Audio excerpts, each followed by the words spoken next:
আসসালামু আলাইকুম রহমতুল্লাহ। দরিদ্র হওয়ার উপকারিতা।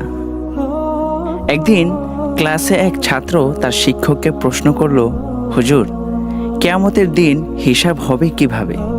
ছাত্রের প্রশ্ন শুনে শিক্ষক কিছুক্ষণ নিশ্চুপ বসে রইলেন। এরপর জুব্বার পকেট থেকে কিছু টাকা বের করে ছাত্রদের মধ্যে বন্টন করে দিলেন।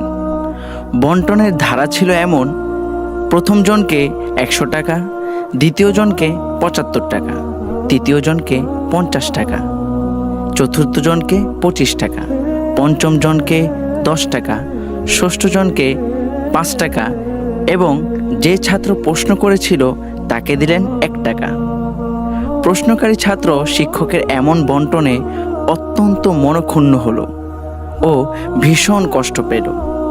সে ভাবল শিক্ষক তাকে সবার সামনে অপমানিত করেছেন। শিক্ষক মুচকি হেসে ছাত্রদেরকে বললেন, আজ তোমাদের ছুটি, তোমরা এই টাকা পুরোপুরি খরচ করবে এবং আগামী শুক্রবার মাদ্রাসার রান্নাঘরে সকাল 10টায় এসে খরচের হিসাব দিবে।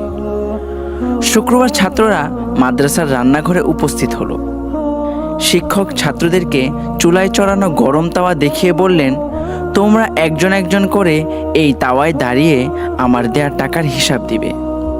প্রথমে এগিয়ে এলো যে ছাত্রকে 100 টাকা দিয়েছিলেন। সে তাওয়ায় দাঁড়ানোর পর শিক্ষক বললেন, আমার দেয়া টাকার হিসাব দাও। এমনিতে আগুনে উত্তপ্ত গরম তাওয়া, তার উপর খালি পা। ছাত্র এক পা নামায় তো এক পা তোলে। এভাবে অনেক কষ্টে তাওয়ায় দাঁড়িয়ে খরচের হিসাব দিতে লাগলো। 5 টাকা দিয়ে এটা কিনেছি, 10 টাকা দিয়ে ওটা খেয়েছি, 20 টাকা দিয়ে ওই জিনিস কিনেছি। এভাবে অনেক কষ্ট সহ্য করে খরচের সম্পূর্ণ হিসাব দিল। এভাবে ধারাবাহিকভাবে একে একে সবাই নিজেদের খরচের হিসাব উত্তপ্ত তাওয়ায় দাঁড়িয়ে দিয়ে গেল। সবার শেষে এলো সে প্রশ্নকারী ছাত্র, যাকে 1 টাকা দেওয়া হয়েছিল। সে এক পলকে দৌড়ে এসে তাওয়ায় দাঁড়িয়ে তার 1 টাকা খরচের হিসাব দিয়ে শিক্ষকের সামনে দাঁড়ালো। বাকিরা যখন তাওয়ায় গরম হওয়া পায়ে পানি ঢালছে, তখন সে দাঁড়িয়ে হাসছে। সবার হিসাব দেয়া শেষ হলে শিক্ষক ছাত্রদের উদ্দেশ্য করে বললেন, এই হলো কিয়ামতের হিসাব নিকাশের ছোট্ট একটি নমুনা। যার ক্ষমতা ও সম্পদ যত কম, তার হিসাব হবে তত সহজ। যার বেশি হবে, তার কষ্টও তত বেশি হবে। প্রশ্নকারী ছাত্র ছলছল নয়নে শিক্ষকের দিকে তাকিয়ে মনে মনে তার প্রতি উস্তাদের ভালোবাসার কথা ভাবতে লাগলো এবং শিক্ষকের প্রতি নিজের আগের ধারণার জন্য অনুতপ্ত হলো।